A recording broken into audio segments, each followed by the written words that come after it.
Good morning mga mi! Preparing baon with my 3 high school students. Ito ngang mga prutas na ito ay binili pa ni Dada kahapon. Naisipan ko nga na magbaon na nga lang sila nito para maiba naman. Hiniwa-hiwa ko na nga ito para madali na nga nila kainin. Kayo mga mi, ano yung minsan pinapabaon nyo sa mga anak nyo? Minsan kasi nauubusan din tayo ng idea kung ano yung ipapabaon natin kaya pabalik-balik na. Nga kami nakabili ng tinapay kahapon kaya eto na nga lang muna. Minsan nga lang kami nakakabili ng ganitong prutas kapag nakakasahod si Dada. Sila na nga lang ang maglalagay ng kanya-kanya nilang lunch bag. Maswerte na talaga mga bata ngayon at pinaghahanda pa ng mga babaunin. Samantalang daw yung unang panahon ay nagtatrabaho muna yung mga estudyante bago magkaroon ng baon. At wala pa ngang mga service noon at naglalakad pa nga ng ilang oras bago makarating sa school. Kaya talagang mas mag-aral sila ng mabuti at hindi na sila gaanong nahihirapan. Hindi naman yan para sa ating mga magulang kundi para din sa kanila yan. Para din magkaroon sila ng magandang buhay at magandang kinabukasan. At hindi rin sila mahirapan kapag nagkaroon na rin sila ng pamilya. At buti na nga lang ang mga anak ko ay marunong na nga rin mag-asikaso sa mga gawaing bahay. Dahil sila ngang tatlo ay nakatoka bawat araw. Sila na nga yung gumigising sa umaga at nagsasaing. Bumili nga kami ng rice cooker para yun na yung gagamitin nila kapag nagsasaing. Hindi kasi pwede sa kalan dahil minsan hindi nababantayan at nasusunog ang sinaing. Dahil minsan nakatutok sa cellphone.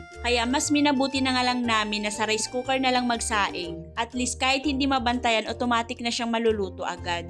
Paalis nga nila ay ako muna ang nagbantay sa tindahan. Dahil si Dada talagang nagbabantay ng tindahan dahil busy ako sa loob ng bahay. Ito pa ngang si Zoe ay inasikaso ko pa. At maya-maya pat may bumibili na nga sa tindahan.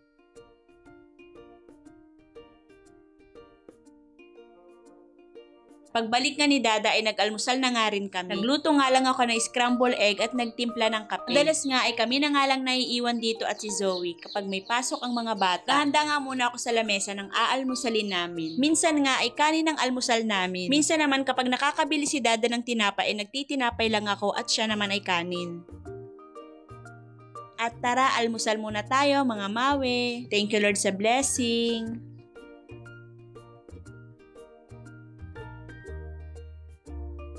At pagkatapos namin kumain ay pumunta nga ako sa kwarto at magpapalit nga muna ako ng bedsheet. Ito lang naman yung mini room namin ni Dada at tingnan nyo naman yung bintana at basag-basag na nga. At eto lang naman yung mga nakalagay at hindi mawawala yung efficacy. Sa mga edad nga natin ay hindi na nga nawawala yung mga panghaplas. Pagpasensyaan nyo na nga yung bedsheets ko at kusut-kusut pa nga. Yaan na nga lang importante ay malinis. Eto nga ang bedsheets na ito ay binili ko pa nga ito sa ukay-ukay. Nagandahan kasi ako sa tela niya at hindi mainit. Gusto ka talaga yung mga ganitong tela yung parang silk lang. Hindi na kasi masyado kami nag-electric fan sa gabi dahil lamigin ng mga person. Ganun na talaga siguro kapag naedad-edad na. So kung nga rin maka-experience na yung nauuso na no lukot no gusot na bedsheet. Aso ay wala pang budget. Sige lang, basta importante ay malinis. Papalitan ko na nga rin itong pundak at ilang years na yata itong hindi napalitan. Charot. Anyways mga mi, meron na naman tayong another unboxing, another blessing. Eto nga pala mga mi ay mini desk study table. Nag-order ako nito dahil sobrang kailangan ko talaga ito. Dahil minsan kapag nandito lang ako sa kwarto ay wala talaga akong magamit. Dahil minsan gumagawa ako ng mga content for my free sample. Syempre, kailangan din natin ng script para mas maganda yung pagdi-deliver natin ng information for our viewers. Dahil hindi naman basta-basta upload lang na wala tayong guide. Lalo na kapag short content lang in just 1 minute. Dahil maiksi lang, kailangan ng short format content. Kailangan talaga straight to the point script. Hindi naman kailangan kabisado. Kailangan malapit sa'yo para titingin ka kapag nakakalimot ka. Dahil ang sabi nga, pag hindi mo isinulat, hindi mo maisisiwalat. Anyway, napakaganda talaga nitong mini desk study table sa napag-orderan ko. Dahil secure na secure yung packaging niya at safe na safe yung item pagdating. Kung gusto nyo nga rin mag-order, ilalagay ko na lang ang link kung saan ko ito nabili.